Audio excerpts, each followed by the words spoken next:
Outro dia alguém me falou assim: pastor, eu tenho escutado muitas pregações, muitas mesmo, mas o que acontece é que eu não sei como aplicar as coisas que eu ouço na minha vida diária. O que é que eu faço, pastor? Você também já teve essa mesma dúvida?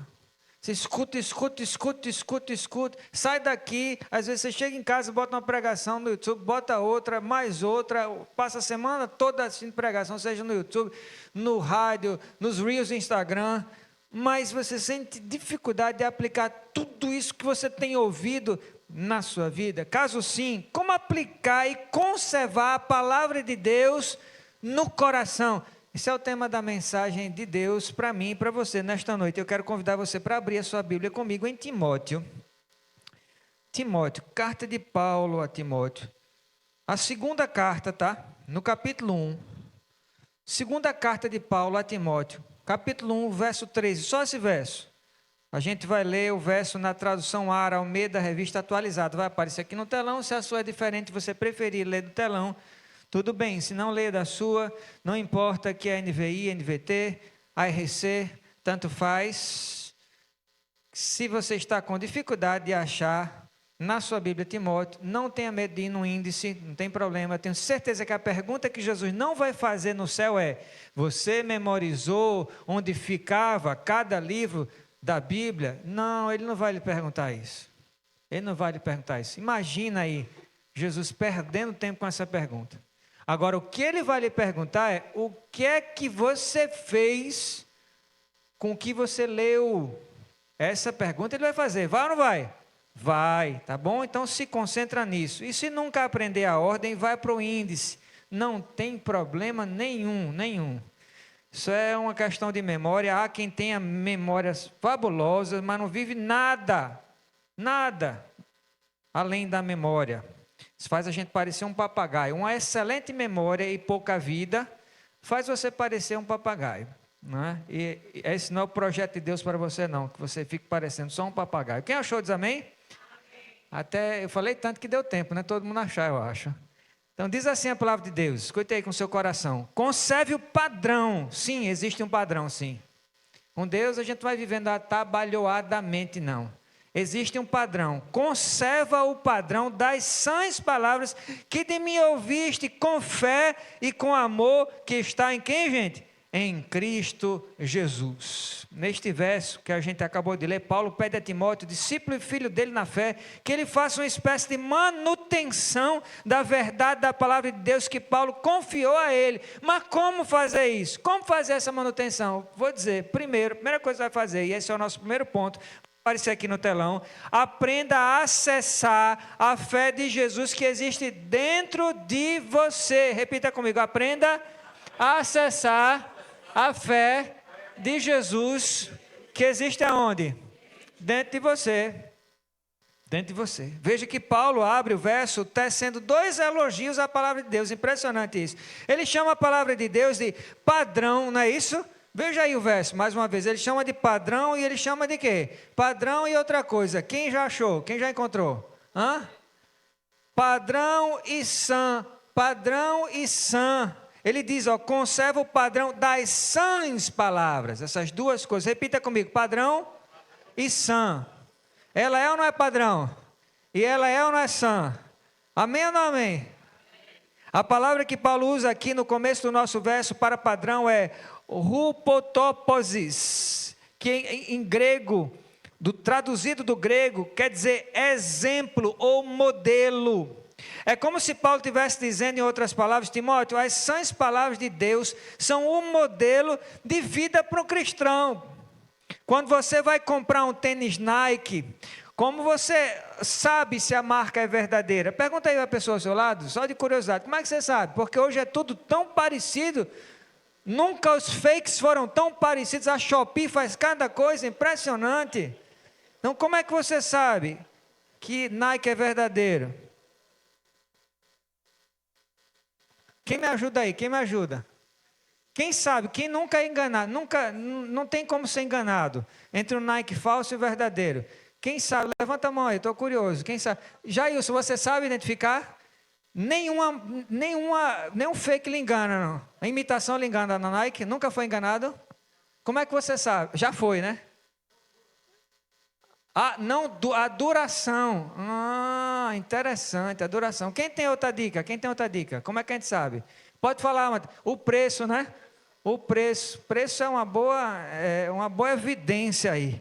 Agora veja só, se você tiver em mãos, ou bem desenhado na memória, o modelo preciso da marca, em todos os seus detalhes, aí ninguém lhe engana. Você tem um padrão, uma fotografia na sua mente. Aí você vai saber, é Nike ou não. E principalmente você que já vendeu o fake da Nike, aí você sabe mesmo, né?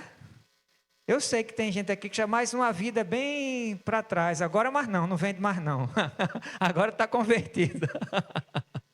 Bom, a verdade é que Paulo usou o termo modelo, o exemplo, aqui para contrastar as verdades de Deus com as palavras dos gnósticos daquela época. Os gnósticos eram falsos cristãos, sincretistas, que acreditavam que podiam elevar o espírito buscando uma verdade superior através de fontes místicas, uma verdadeira viagem na batatinha, gente. E isso continua. Tem muita gente fazendo isso, mais do que nunca hoje em dia. Mas a verdade é que somente as palavras de Deus são um modelo capaz de dar saúde espiritual, vida plena, vida eterna e a fé a quem delas beber. Você tem bebido dessas palavras? Ninguém jamais que foi a fonte da palavra de Deus saiu com sede, porque delas, das escrituras, da palavra de Deus, jorra vida eterna, meu irmão.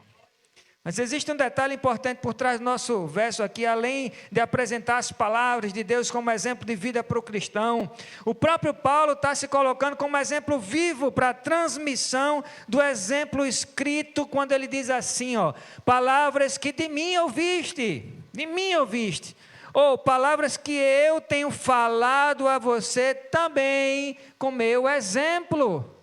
Não é só com a boca que a gente fala para as pessoas, não é isso? A gente fala com tudo, com todo o nosso ser. Isso me lembra uma frase tremenda de Charles Spurgeon, apelidado de o príncipe dos pregadores. Muitos de vocês já ouviram falar dele. Escute o que ele diz sobre o valor do cristão se esforçar para viver a palavra de Deus. Ele diz assim, a Bíblia não é a luz do mundo. Certo? Sim ou não? Tá certo. A Bíblia não é a luz do mundo, não. É a luz da igreja. A luz da igreja. Mas o mundo não lê a Bíblia. O mundo lê os cristãos, porque nós somos a luz do mundo, diz a palavra. Então o mundo lê a gente. O mundo lê a mim. O mundo lê você. Diga para a pessoa ao seu lado, o mundo lê você. Tempo todo. Tempo todo. O mundo está assim para você o tempo todo. Lhe checando de cima a baixo ou de baixo para cima. Tanto faz. Mas o mundo está sempre lendo você. Tudo que você faz, tudo que você fala, tudo que você deixa de fazer, o mundo está o tempo todo lendo você. Meu amado, minha amada, o mundo lá fora lê você todos os dias. Ainda que você tente se isolar de todo mundo a maior parte do tempo, porque há quem faça isso, ou silenciar a maior parte do tempo. Eu calado sou um poeta, eu vou ficar quieto aqui para ver se eu erro menos, falando menos. Ainda assim não tem saída, as pessoas leem você, como eu falei, e quando as pessoas leem você, deixa eu lhe perguntar, será que é a Bíblia que elas leem? Eu estou engolindo seco porque é para engolir. Tomara que você tenha também. É a Bíblia que elas leem quando elas leem você? Quando elas leem você, será que elas leem fé em Jesus? A fé de Jesus, através do que você fala e que você faz no seu dia a dia? Eu fico imaginando se quando as pessoas falam sobre você, na sua ausência, elas comentam entre si assim, quando você sai da presença delas, quando você não está mais lá, quando você sai de perto, o que é que elas falam? Será que elas falam assim, olha, eu vou te dizer, ele é uma pessoa de fé, viu? Pense numa pessoa de fé, ela é uma pessoa de muita fé. Será que é isso que as pessoas falam de você? Você apostaria quanto? Será que você botaria dinheiro em cima? Aposto 200 que estão falando que eu sou de muita fé. Será que você bota 200 em cima da mesa?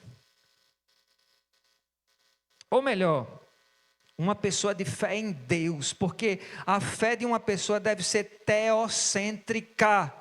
Como diz no nosso texto, a fé que está em quem? Quem lembra do verso ainda? Fé que está em mim, não é isso? Tenho fé em mim, eu posso tudo em mim, porque eu me fortaleço. É isso que diz o texto ou não? Fé que está em isso, em Jesus. A fé precisa ter Deus como seu objeto e razão última. Se uma pessoa tiver a fé dela na vida, fé no homem, fé no que virá, como propõe a música do Gonzaguinha, isso pode ser até poético, é lindo, eu já escutei também, por isso que eu estou recitando. Quem já escutou? Levanta a mão. Muito, talvez todo mundo. Fé na vida, fé no homem, fé no que virá. É lindo, é poético, é emocionante de se cantar. Mas não é fé não, meu irmão, é idolatria. A fé precisa estar em Jesus, o autor, diz a palavra, e consumador da nossa fé. É Ele, diz Hebreus 12, 2, repita comigo, a fé precisa estar em Jesus. Não é fé no homem, fé na vida, fé no que virá. Não é cruzar os braços ou os dedos, como já mandaram a gente fazer. Já ouviu essa? Cruza os dedos. Ou então vibração. Vibra assim a mãozinha para ver. Não é isso. Não é nada disso. É fé em Jesus. Ou não é fé, é idolatria. Agora, aqui vai um alerta, meu irmão, minha irmã, porque é muito possível que um cristão viva uma vida inteira nutrindo uma fé, nada mais do que objetiva em Jesus, ou seja, uma fé que salva e pronto. Pastor, já estou salvo, já disse sim, já me batizei, agora estou garantido no céu, do lado de dentro da arca, não tem problema. Não é isso, não é sobre isso, não é sobre estar salvo e pronto. Jesus não só morreu numa cruz para lhe salvar, você entende isso, meu irmão?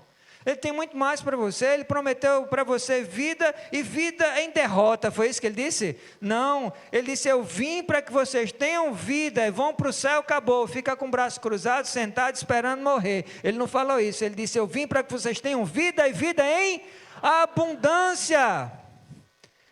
Isso não se parece com cruzar os braços, não é fé para ser salvo e acabou a minha vida, só esperar ou orar pelo arrebatamento, como já aconteceu comigo uma vez, na faculdade, cheguei lá e descobri que era dia de prova, era um aluno tão irresponsável durante alguns anos na minha faculdade, que eu chegava lá e descobria que era prova, eu não perguntava a ninguém, faltavam as aulas, quando finalmente eu dava as caras na sala, eu chegava bem no dia de prova, e sabe o que eu fazia? Eu lembrava que era crente, pedia ajuda a quem?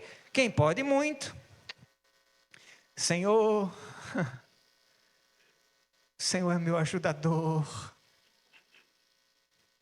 Que vergonha, né? Cara preguiçoso, responsável, falta, chega na prova, Jesus. Lindo, lindo, lindo és, glória, glória. Eu tentava dar, você já tentou também dar uma volta? A gente tenta, né? E Deus muito bem que podia dizer assim, por que me tomas? Mas eu fico imaginando, né, com a cara dele, quando me escutava nessas horas. E eu dizia, sabe o que é que eu falei assim para Deus? Deus, olha, eu reconheço, eu precisava ter perguntado, vindo mais às aulas, estudado, mas agora eu fui pego de surpresa. Sabe o que eu queria? Uma segunda chance. O Senhor é o Deus da segunda chance, já fez isso no passado. Eu comecei a filosofar com Deus, poetizar, sabe? Tentando dar a volta nele. Já fez isso tantas vezes, faz isso por mim. Eu vou levar um zerão feio, o negócio aqui está... antes disso tudo, antes da professora entregar, né, pró? Aí, Deus, vamos fazer uma coisa, vamos fazer um trato aqui. Se o Senhor, de alguma forma, cancelar essa prova, o Senhor faz uma mágica. Se o Senhor cancelar essa prova, eu prometo, eu estudo. Eu faço uma coisa que nem sei, hoje eu adoro estudar. Eu sou obcecado por estudar. Eu acho que todo pastor deve. Tem uma responsabilidade diferente aqui. E às vezes tem pastor que acha que o povo é besta. Ele chega aqui e diz qualquer coisa e acha que ninguém percebe. O povo é inteligente, o povo de Deus é inteligente. Percebe quando o pastor não está preparado. Mas tem pastor que acha que não. Aí, voltando lá para a minha história, olha, Deus, eu prometo, eu vou me preparar ao máximo, vou estudar como eu jamais estudei, mas dá um ninja e faz essa prova ser cancelada em nome de Jesus. Sabe o que aconteceu, meu irmão? A professora disse, sabe de uma coisa? Não vou aplicar essa prova hoje não, do nada. Aí, glória! Oh, glória! Jesus, tu és tão bom. O que é que eu fiz? Corri em casa depois da aula, estudei como nunca, certo? Oxe, eu não sou diferente de nenhum judeu, povo de Israel. Fiz a mesma coisa que eles fizeram. Enrolei Deus de novo, valendo. Como se eu pudesse, tentei, né? Joguei vôlei como nunca, videogame. Eu estava nem aí para nada de estudo, esqueci totalmente da minha promessa. Caí mesmo na gandaia para aproveitar a vida como se não houvesse amanhã e prova para fazer em algum momento. Finalmente, chegou o dia da prova, porque as provas são adiadas, mas elas não são canceladas, né, para sempre. Aí chegou o dia da prova. Finalmente, eu entro na sala e aí eu me lembro, duas coisas, caramba. Primeiro que eu não estudei de novo. Segundo, eu fiz uma promessa a Deus. E Deus disse, se você quiser fazer um voto, é melhor, quem lembra desse versículo? É melhor você cumprir. Não faça não. Não faça não, mas se você fizer, é melhor você cumprir. É o que pentecostal chama de voto de tolo, né? Eu fiz esse voto de tolo. Aí eu engoli seco e disse, rapaz, agora o bicho pegou, agora não tenho nem coragem de orar, eu vou fazer o quê? Sabe de uma coisa, Deus é muito bom. Eu vou orar de novo. Que Deus perdoa, eu posso 2, 3 vezes, posso pecar assim, à vontade, e aquela, aí tem a diferença entre o crime culposo e doloso, né? Premeditado com Deus, meu amigo, diga aí. Eu vou orar de novo, e ele vai, e Deus vai cancelar essa prova. Aí o Deus, poxa, eu não tenho jeito não, Jesus, me ajuda, o Senhor pode fazer qualquer coisa, me dá mais uma chance. Eu vou emendar aquela promessa antiga com outra, mas o teu amor é infinito. Cancela mais uma vez, por amor do teu filho, cancela mais uma vez essa prova. Sabe o que aconteceu, meu irmão? Adivinha aí o que aconteceu? Cancelou de novo. Não parece que eu estou inventando essa história, não parece? Como assim, pastor? Deus lhe ama mais o Senhor do que eu. Porque eu nunca tive uma chance dessa na minha vida. Se você parar para pensar, você tem todos os dias, meu irmão. Porque você peca todo dia. E todo dia você tem outra chance. Aí eu não sei porque você está rindo. Você devia estar rindo de você. Você teve uma nova chance hoje de Jesus, o senhor não? Estão entendendo agora porque ele cancelou de novo? Pronto. Aí cancelou de novo. Dessa vez, Nilmar voltou e estudou tudo que não poderia estudar. Sim? Não. Brinquei de novo.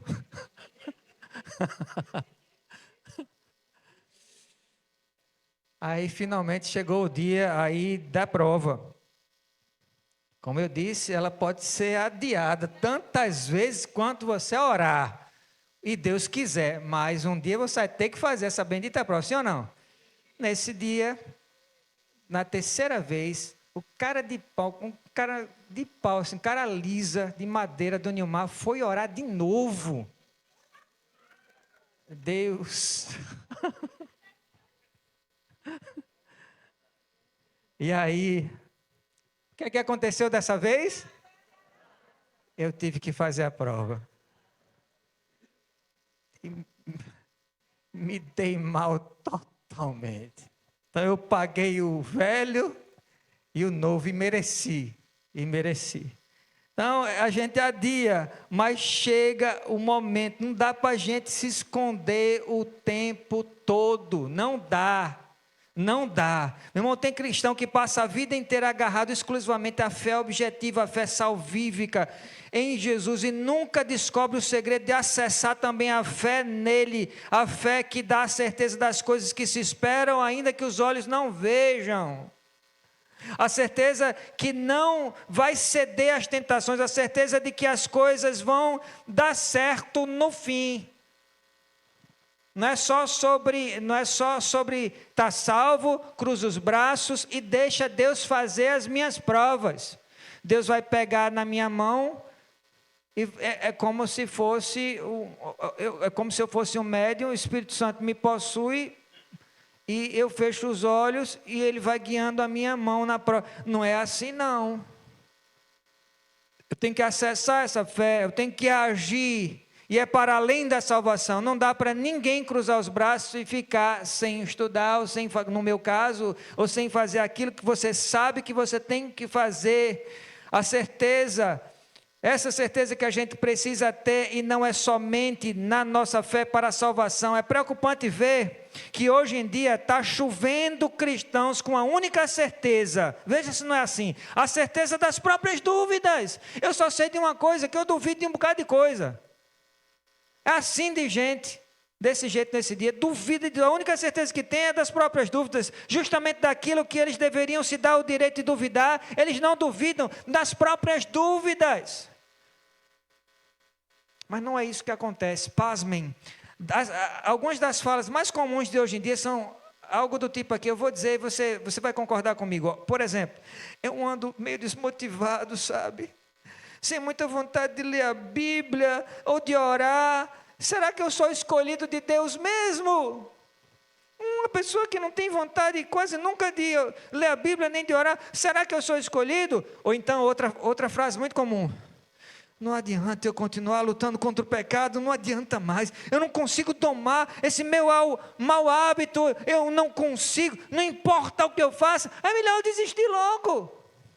Outra frase: eu tenho me sentido tão triste, puxa vida, eu tenho me sentido tão triste, cansada, desmotivada, e mais pecadora do que nunca, eu não tenho nem coragem de ir à igreja, de encarar a Deus ultimamente. Olha, eu sei o que eu vou fazer, Senhor, quando as coisas melhorarem, eu volto para a tua casa, mas agora não dá, sabe?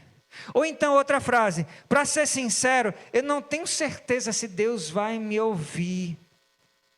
Tenho orado tanto, as coisas só pioram. Quanto mais eu oro, parece que mais assombrações aparecem. Então é melhor não orar mesmo. Acho que Deus está me ouvindo. Essas falas mostram como muitos estão com a fé fragilizada, presos num campo nebuloso, onde as perguntas são muito mais fortes do que as convicções.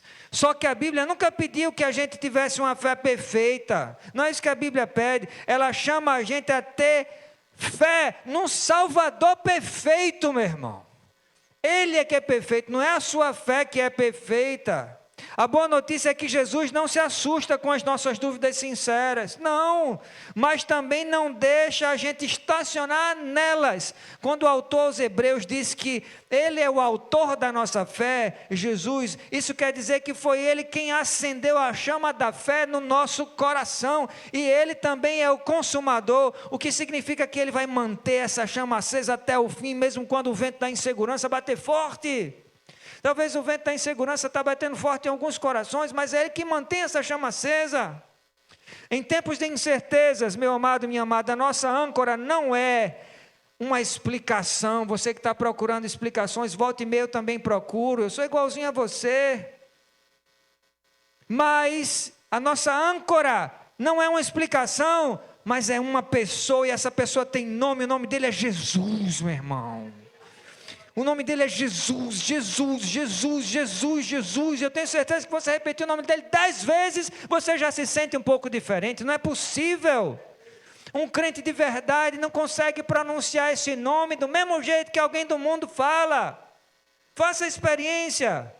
Em casa, no seu momento de oração, que seja a sua oração só isso, repita 10, 20 vezes só o nome dele: Jesus, Jesus, Jesus, Jesus, Jesus, Jesus, Jesus, Jesus. Veja o que acontece com a sua alma. Esse nome é diferente de qualquer outro nome. Nesse nome há poder, meu irmão. Nesse nome há poder, é o nome sobre todo nome, meu irmão. Nesta noite o Espírito Santo está dizendo para alguém aqui, ó, pare de buscar explicações, pare, corra para Jesus, Ele é a resposta. Quando faltarem palavras na sua boca, que sobre um sussurro no seu coração, como daquele pai desesperado que procurou, você vai lembrar disso, procurou Jesus para curar um filho possesso de um espírito maligno.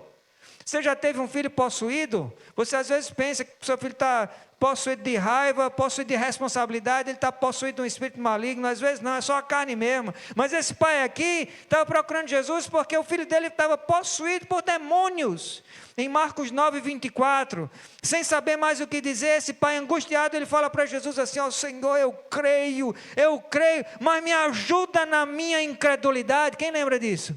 Me ajuda na minha incredulidade, porque no fim quem sustenta a nossa fé não é o tamanho dela, mas a força de quem está por trás dela, meu irmão. Repita comigo, no fim, quem sustenta a minha fé não é o tamanho dela, mas quem está por trás dela. Quem é que está por trás da sua fé? Jesus, meu irmão.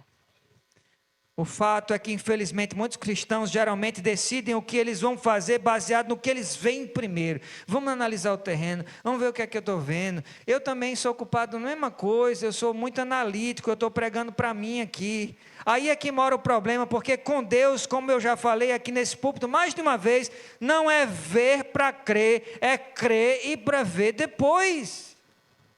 Por isso, no momento que você decide ver primeiro, para só depois acreditar, você coloca a ação de Jesus sobre a sua vida em stand-by, em modo espera, do jeito que está a sua televisão talvez em casa, em modo espera. Isso explica o porquê de algumas pessoas terem que esperar mais do que deveriam por uma resposta de Deus. Entra ano, entra mês, passa mês, porque você quer ver primeiro, para depois você crer. Você não está crendo não, você finge que crê, você talvez se engane, mas você não engana ele. Quando os judeus foram libertos do cativeiro egípcio, eles só precisavam esperar 40 dias, sim ou não? Não era isso que eles iam precisar esperar? 40 dias até chegar a Canaã, a terra prometida por Deus a eles, mas eles acabaram tendo que esperar. Quanto tempo? Me lembre aí. 40 longos anos. Por causa do que mesmo? Falta de fé. Tudo porque eles tinham o mau costume de sempre escolher desacreditar de Deus, sempre, de novo e de novo, até o momento em que Deus começasse a mostrar algum sinal sobrenatural a eles. Eles não acreditavam que Deus iria salvar eles dos egípcios, até que Deus abrisse o mar vermelho bem diante dos olhos deles. Eles não acreditaram que Deus iria alimentar eles no deserto, até verem Deus enviar pão do céu para eles. Eles acreditavam que eles iam morrer de sede no deserto, até verem Deus jorrar água de uma rocha. Eles, nada diferente de muitos de nós, tinham que ver antes. Eu não sou, como eu falei, estou repetindo, às vezes ainda me pego tendo que ver antes. Que vergonha. E eu aposto que você também. Agora eu pergunto, você também quer deixar a sua fé no modo de espera? No modo stand-by, como o povo de Israel, e ver adiada por anos a ação de Deus na sua vida? Você quer isso para você? Você quer isso para você? Eu acho que não. Ou você gostaria de aprender a acessar a fé subjetiva de Jesus dentro de você? A fé que move montanhas, meu irmão, a fé que resiste às tentações, a fé que vence o maligno, a fé que vem do capitão da nossa salvação.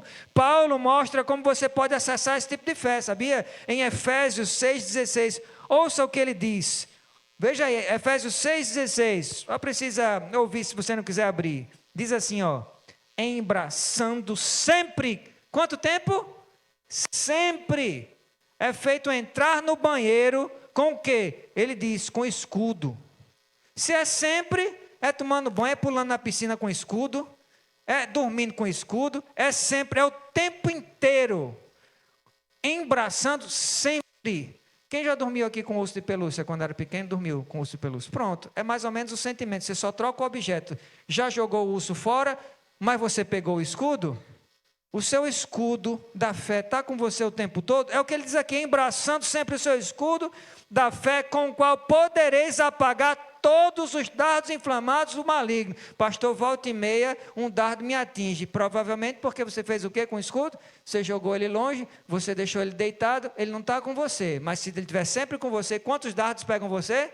Nenhum, é o que eu acabei de ler. Só se eu estiver lendo errado, você me corrija aí, certo? O escudo a que Paulo se refere aqui na linguagem figurada é um escudo romano. O escudo romano tinha 75 centímetros por 1,35. Vai aparecer aqui no telão, aqui. O pessoal da mídia pode colocar aí, eu separei uma imagem para mostrar, olha aí, ó. Está um pouco abaixado, aí o escudo parece que está inclusive maior. Mas ele tem 75 centímetros por 1,35. É um escudo longo e largo também. Dá para proteger o soldado todinho se ele se posicionar bem. Esse é o tipo de escudo que você tem. Esse é o tipo, que se você souber usá-lo, ele protege você por completo. E quem conhece um pouco de formação militar, vai lembrar da formação tartaruga que o exército romano faz. Nessa formação tartaruga, soldados ficam na frente com esse escudo, eles protegem a parte da frente do batalhão, alguns protegem a parte de cima também, outros do lado, eles formam um quadrado perfeito, sem nenhum lugar para nenhum dardo atingir eles. Então, protegia o corpo inteiro do soldado. Agora repare que Paulo não diz assim, ó, andando com o escudo nas costas, ele fala isso não? Não, e nem arrastando o escudo, porque talvez tem gente aqui que está andando arrastando o escudo faz um tempo. Ele diz assim, embraçando sempre, porque a gente vive em guerra 24 horas por dia, meu amado, minha amada. E se você disser para mim que você não está sofrendo ataques do inimigo, neste momento, eu vou achar estranho. Porque a gente já viu aqui, em algumas pregações anteriores, que só tem um pecado do qual o diabo não é culpado. É o que mesmo? Quem lembra? É a preguiça. Ele não dorme, ele não descansa, ele não pede intervalo, ele não pede um tempo para dar umas orientações aos demônios, como a gente assiste num jogo de vôlei, o técnico pede o tempo. Ele é um técnico que não pede tempo assim durante a partida, não. Ele vai falando com quem está perto, vai-te embora, vai tu agora, mas ele não pede tempo não tem time out para ele não, é 24 horas, e eu falei aqui, você lembrou na última pregação, que ele nunca para de trabalhar, o diabo não para de trabalhar contra o povo de Deus, até quando ele foge, é para buscar reforço, porque a Bíblia diz que ele sai da nossa presença, ele foge da gente, a gente se submete a Deus, resiste a ele foge, mas ele foge, sabe para quê? É para buscar reforços, é para refinar as estratégias contra a gente. Você acha que ele foge para quê? Para nunca mais voltar? Ah, você está muito iludido. Se você já pensou algo do tipo assim, ó, sabe o que é que eu vou fazer então? Deixa eu ver o que é que eu vou fazer. Já que eu não posso tomar uma lapada de cachaça, então eu vou tomar um remédio para dormir, sabe?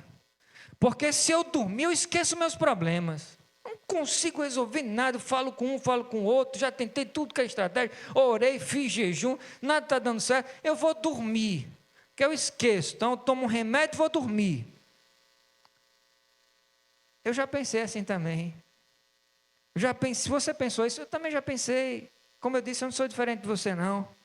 E sabe o que aconteceu? Quando finalmente eu fui dormir, eu sonhei brigando com demônios mais horríveis do que os meus problemas acordados, meu irmão. Já pensou? É brincadeira não, né? Pois é, meu irmão, até nos sonhos o inimigo persegue a gente. Quem já sonhou com batalha espiritual, com demônios, com perseguições assim, infernais? Olha aí. Então eu não estou sozinho não, aí quantas provas? Uns 20, 30 pessoas levantaram a mão. E você que não teve ainda esse sonho, talvez é só questão de tempo. Aí você está dizendo, está repreendido. Fica com esses sonhos para tu aí, pastor. Oxe, eu quero saber dessa desgraça. Vai-te embora. Bom, a prova existe de que até dormindo ele persegue a gente.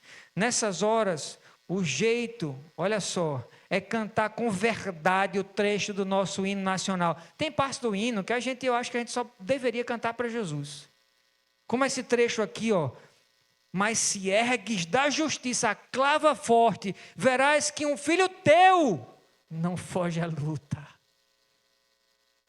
Filho do Brasil, não. Filho dele não foge à luta. Se for dele, é a coragem dele que sustenta a gente. Amém ou não amém? Mas, meu amado e minha amada, um dia você vai poder abaixar seu escudo. Um dia, sim. Está cansativo? Tá. Não é moleza para ninguém, não. Quem é do tempo daquela propaganda? Quer moleza? Vai no balaio. Quanta gente velha. Não é não? É, está vivendo mais, né? E se eu lembro, adivinha quem está velho também, não? Não. Então, só que não é a hora da gente abaixar o escudo ainda, não. Agora deixa eu lhe perguntar, como é que um cristão guerreia?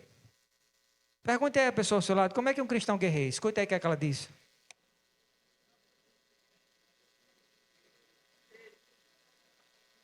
Isso mesmo, a irmã respondeu ali, em oração, jejum e oração.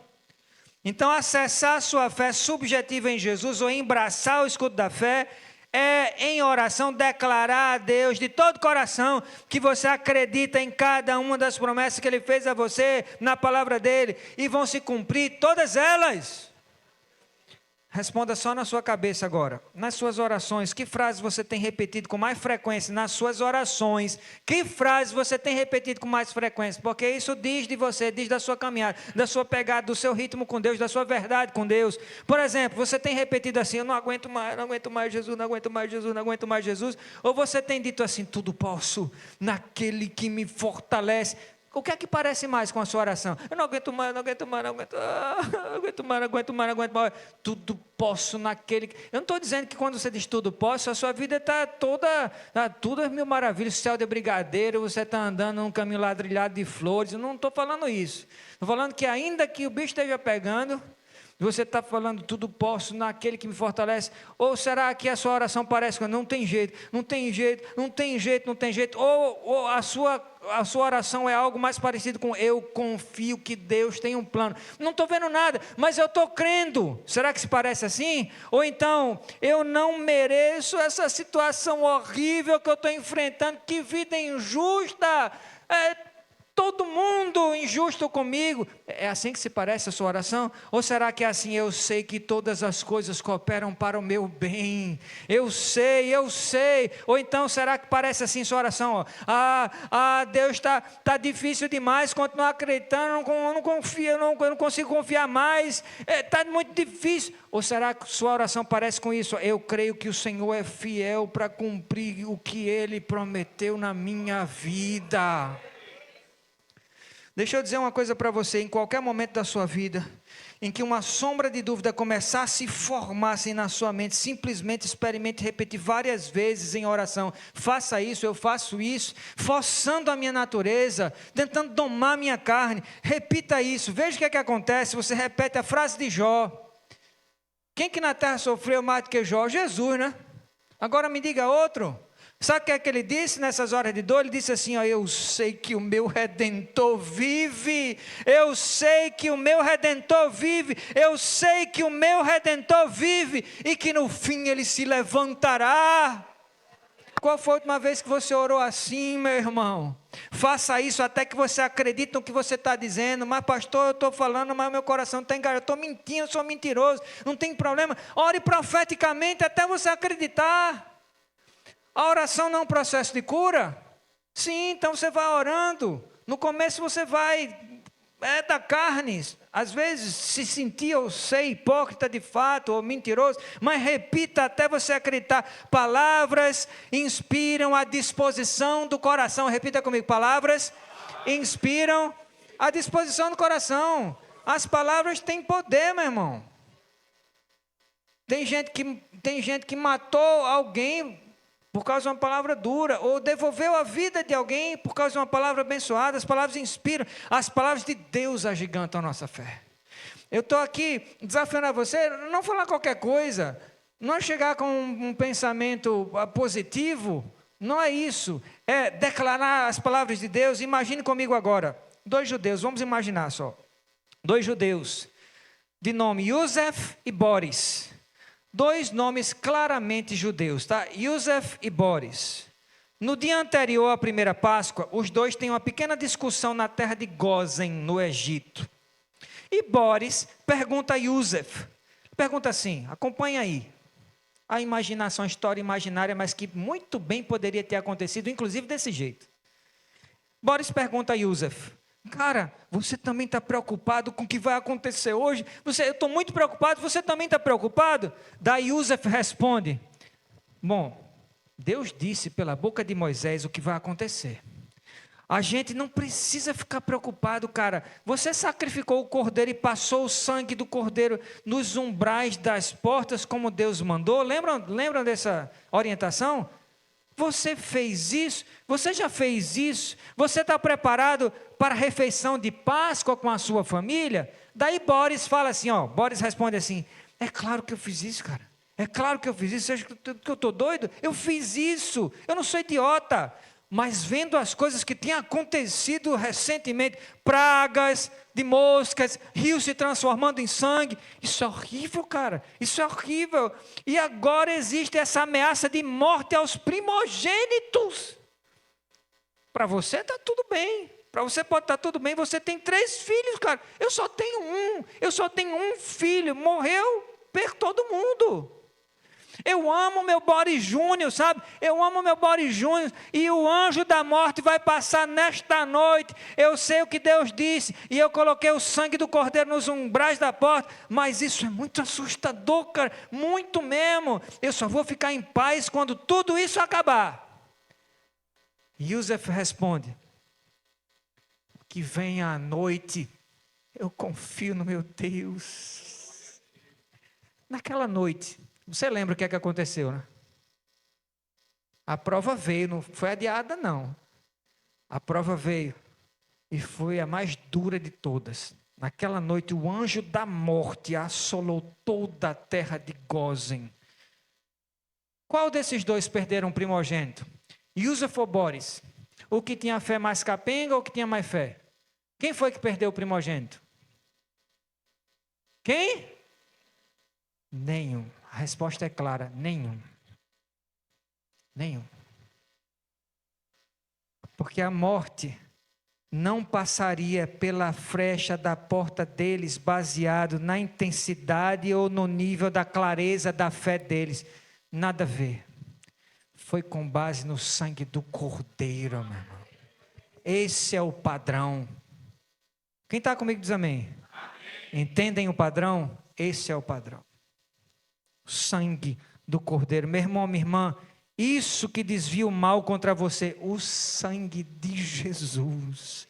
Não é a sua força, não é a sua experiência, o seu mérito, é o sangue do Cordeiro de Deus derramado na cruz, que levanta um escudo invisível, impenetrável. O seu escudo é feito de Roma no sentido que cobre o corpo, mas o material dele é todo de sangue. Sangue do Cordeiro.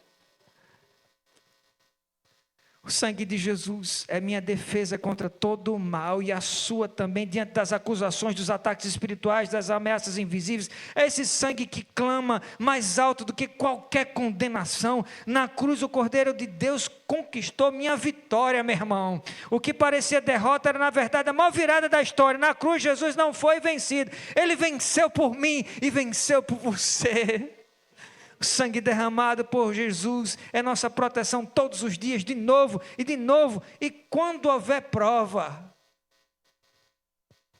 quando você sai de casa, quando você está no trabalho, quando a noite cai, esse sangue ainda está vivo em poder, guardando os seus passos. De novo e de novo. Pelo sangue de Jesus, eu tenho vida, você também tem livramento e você tem autoridade. Você não é apenas protegido, você é também autorizado a viver em vitória, resistir a todo mal e declarar com fé: o mal não terá vez, porque eu pertenço ao Cordeiro.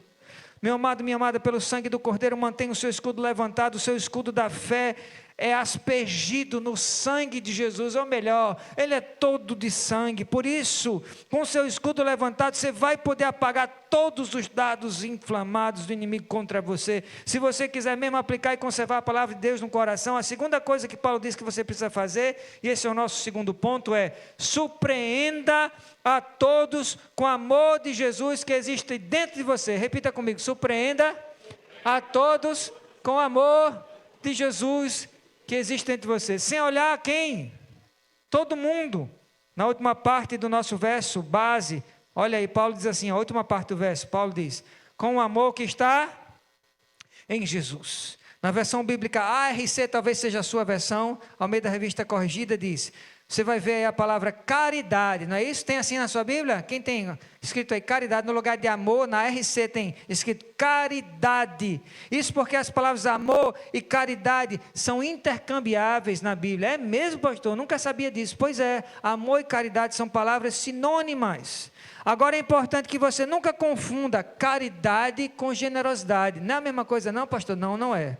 Vou explicar para você. Caridade é uma ação altruísta, ou melhor, uma atitude sacrificial. Já a generosidade nem sempre envolve sacrifício, principalmente quando você oferece a alguém o que sobra, ou somente o que é natural para você, alguma coisa que não requer nenhum esforço da sua parte.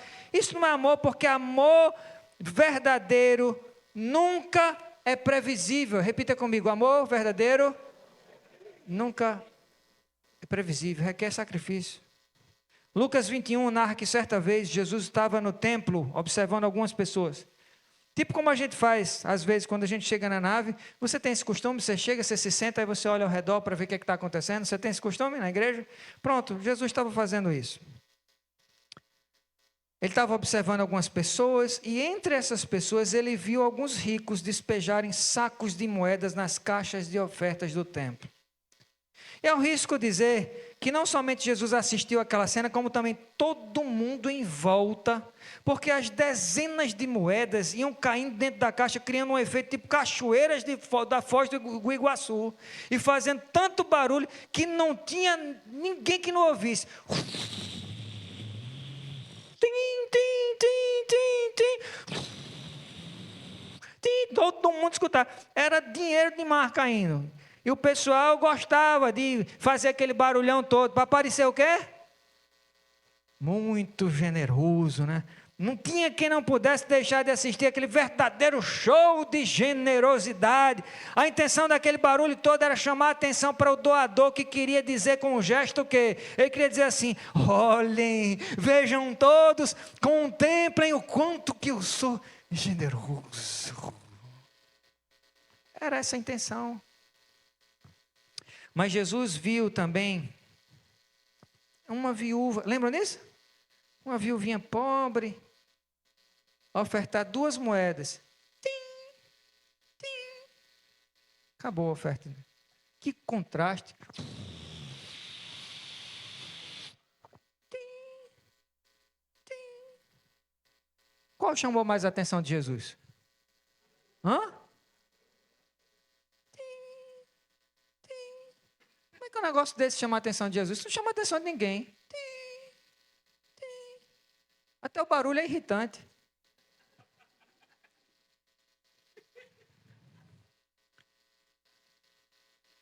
Olhe para a moeda que eu estou segurando aqui.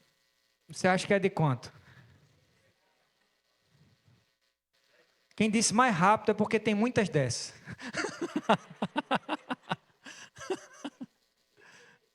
Poxa, pastor, profetize riqueza para mim, mas isso aí, né? Eu não vim para o culto para escutar isso não, né? Brincadeira. 5 centavos. Eu gostaria de ter trazido a de 1. Seria melhor para o que eu quero ilustrar. Mas por que eu não trouxe a de 1? Quem sabe? Ela deixou de ser fabricada em 2005. Pelo Banco Central. Qual o motivo da extinção, você sabe? Não vale nada. O custo de produção, o primeiro motivo. Segundo motivo, a baixa circulação e o pouco valor de compra. Não vale nada. Na teoria, ela ainda pode ser usada, mas raramente ela é aceita no comércio. Agora imagine que eu estivesse segurando uma moeda de 1 centavo. Eu não tenho, né? Mas só imagine que essa aqui é de 1. E eu dividisse essa moeda em 8 partes. E talvez você disse na sua mente, tá danado? 1 centavo em 8 partes? Que situação de miserabilidade danada, 1 centavo em 8 partes. Se você está acompanhando o raciocínio até aqui, diga amém. Se eu dissesse para você que a oferta da viúva pobre foi a 8ª parte de 1 centavo, meu irmão. Diga aí. 8ª parte de 1 centavo. Essas moedas que ela doou eram as moedas de menor valor em toda a Palestina. Só que aos olhos de Jesus, aos olhos de Jesus, aos olhos do Mestre, esse barulho foi maior do que a doação de todos os ricos juntos. Ele disse isso. Você lembra por quê? Quem me lembra por quê? Isso. Perfeito, Nath. Os outros deram o que sobrava. Eles podiam ficar meia hora. Não iam sentir nada. Não ia fazer a menor diferença para eles. Ela deu tudo o que ela tinha. A 8ª parte de 1 centavo. Mas ela deu. Os ricos podem até ter sido muito generosos. Não está em questão isso aqui não. Eu não duvido da generosidade deles. Mas lembra que eu falei? Generosidade é diferente de caridade, que é amor. Somente essa mulher amou. Somente ela. Somente aquela mulher foi caridosa de verdade, porque caridade não é uma atitude do bolso, mas um gesto do coração. Repita comigo, caridade não é uma atitude do bolso, é um gesto do coração. Caridade ou amor, se você preferir, é quando, por exemplo, uma pessoa pisa na bola com você e ela está certa de que você vai reagir a ela com rispidez, indiferença, e você surpreende, você a trata com respeito, com gentileza, com cordialidade, com graça. Isso é caridade. Meu amado, minha amada, todos os dias, tanto as pessoas quanto o próprio diabo esperam de você uma reação previsível. Você já percebeu que o diabo quase não tenta você com nada diferente, ele tenta com a mesma estratégia, quase sempre, porque ele sabe que você cai. Ele sabe o quanto é que a gente é previsível. Ele e as pessoas, muitas pessoas esperam de você a velha murmuração de sempre, o velho mau humor de sempre, a velha recaída de sempre, a velha grosseria de sempre, a velha indisposição de sempre, a velha ansiedade de sempre, o velho marasmo espiritual de sempre. As pessoas esperam isso, o diabo espera isso também. Em contrapartida, você pode surpreender todos eles reagindo como Jesus faria em seu lugar. E isso é amor, o amor de Jesus através de você é a esperança da glória. Outro dia eu li sobre a história de uma mulher ex-hinduísta que se converteu simplesmente ouvindo um missionário ler a Bíblia para ela. Só isso. Às vezes tudo que a gente precisa é ler a Bíblia. Ou a gente lê a Bíblia para alguém, ou alguém lê a Bíblia para a gente. Foi o que aconteceu aqui. Só que o marido não queria ouvir nada sobre Jesus e sobre a palavra de Deus. Isso vai para você que tem seu marido descrente. Quem sabe é uma palavra profética. Aí você faz que nem um pentecostal, você pega no ar e bota assim na cabeça. Brincadeira. Bota no seu coração, escuta com o seu coração e guarda na sua alma. O homem vivia com raiva, inventando todo tipo de motivo para discutir com a esposa. Um dia um missionário, sabendo das grosserias que ela sofria do marido, pergunta a ela assim, quando o seu marido fica com raiva e briga com você, você faz o quê? Antes de continuar a história, o que é que você faz? Eu estou jogando a pergunta para você. Você que tem um marido que às vezes estoura por nada e implica por qualquer coisa, briga com você, você faz o quê? Não responda não, só pense, tá? Vou continuar a história agora. Ela responde assim, olha que resposta surpreendente, muito massa. Ela diz assim, bom, se ele reclama da comida, eu cozinho melhor da próxima vez. Quando ele reclama do chão sujo, eu varro o chão ainda mais limpo. Quando ele fala comigo com grosseria, eu respondo com calma, com gentileza. Eu tento mostrar para ele que quando eu me tornei uma cristã, eu me transformei em uma esposa melhor e uma mãe melhor, de verdade.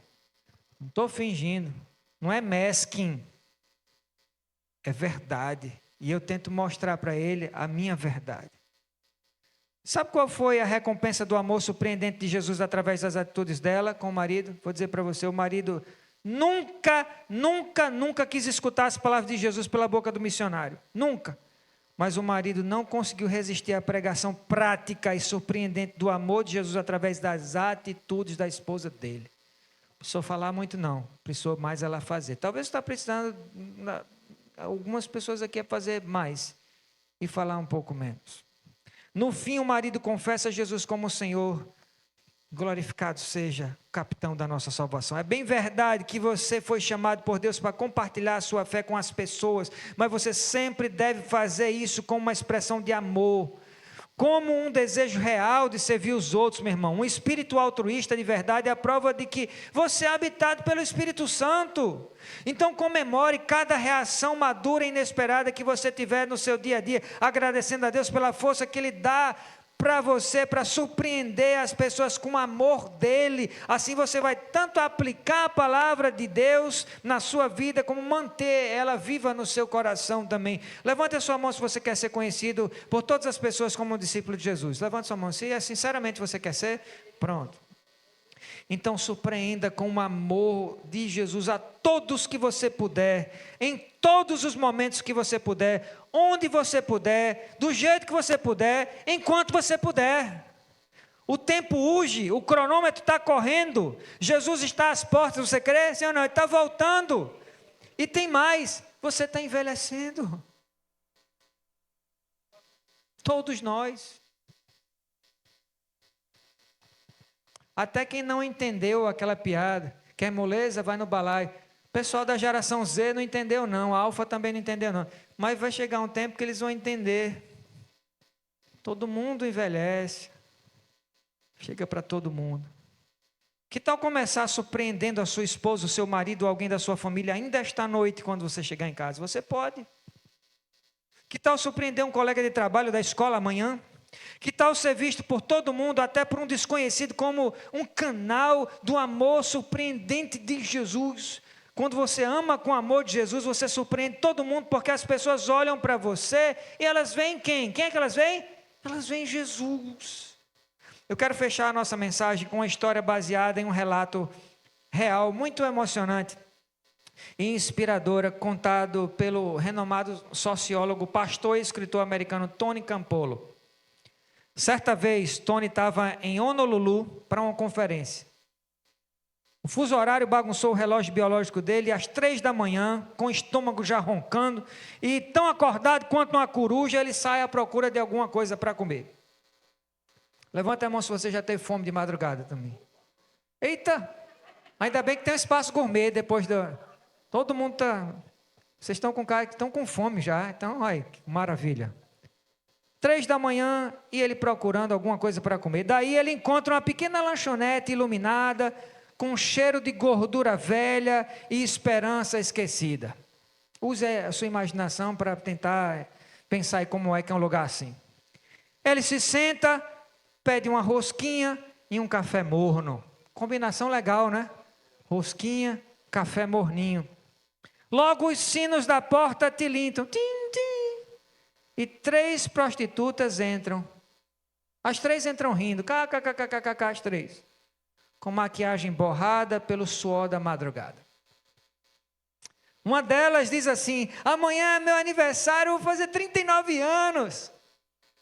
A outra zomba, de forma sarcástica, dizendo assim: quer que a gente cante parabéns? Então, sem olhar nos olhos das outras duas, com um tom triste, a mulher responde: não. Eu nunca tive uma festa de aniversário toda a minha vida. A frase cai no chão da alma de Tony, como se fosse uma moeda esquecida no fundo de um copo vazio. Tim. Depois que elas saem da lanchonete, Tony pergunta ao dono da lanchonete, um homem ranzinza chamado Harry, se ele conhecia aquela mulher. Harry, você conhece sua mulher? E Harry responde, claro, o nome dela é Agnes. Ela vem aqui todas as noites. Então Tony propõe, cara, vamos fazer uma festa surpresa para ela amanhã? Com tudo, sabe? Bolo, balões, tudo. Harry topa. E na noite seguinte, a lanchonete vira um santuário de misericórdia. Prostitutas, andarilhos, pecadores, invisíveis. Todos estavam lá.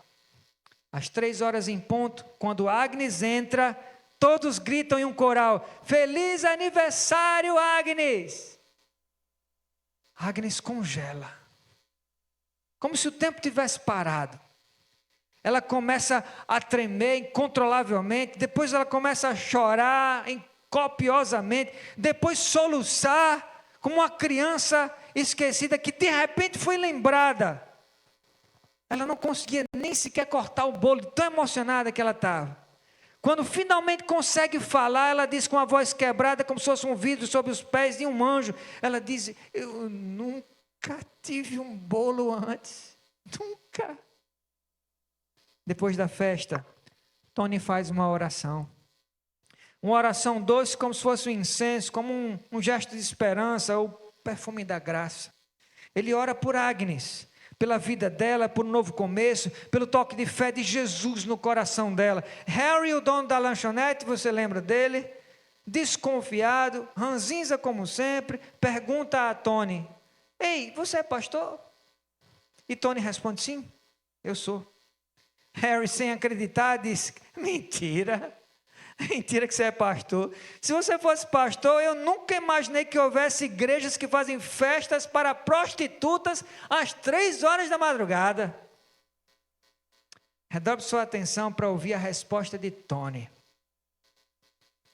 Só pode ser a resposta de um pastor segundo o coração de Deus. Ele fala, cara, essa é exatamente a igreja que Jesus veio fundar. É essa.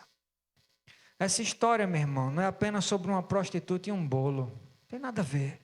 É sobre o som da graça, quebrando o silêncio do desprezo, o cheiro da misericórdia invadindo a madrugada, o sabor de um amor que não pergunta onde você esteve, mas te convida para sentar à mesa junto.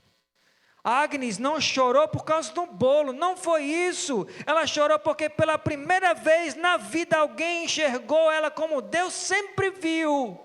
Não como um corpo usado, esquecido, mas como alma ferida, faminta de dignidade, carente do amor que só Jesus derrama.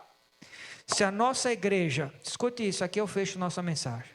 Se a nossa igreja é o tipo de lugar onde uma prostituta se sente honrada às 3h do sábado, 3h da manhã do sábado, eu creio que ela é, eu creio que Candelária é assim para a glória de Deus, então ela é o tipo de igreja onde Jesus tem o prazer de entrar às 18h30 todo domingo, e Ele está aqui, Ele está aqui.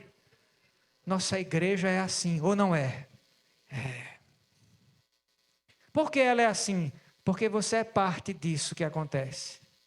Isso é uma exortação para você seguir sendo mais ainda, para o louvor da glória de Deus e para a salvação de muitas Agnes, entre as quais você estava incluso. Não talvez se prostituindo, mas como um pecador que todos somos. E houve um Tony na sua vida. Seja o Tony na vida de outras Agnes. Meu irmão, Jesus diz assim, ó, nisto conhecerão todos que sois meus discípulos, se tiverdes amor uns pelos outros.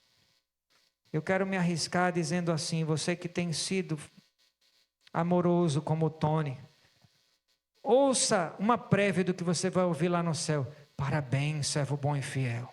Siga em frente. Muito mais tem ainda Deus para fazer através de você.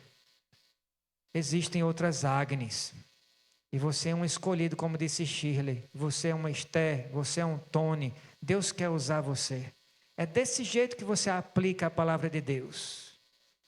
na vida de tantos outros. Amém?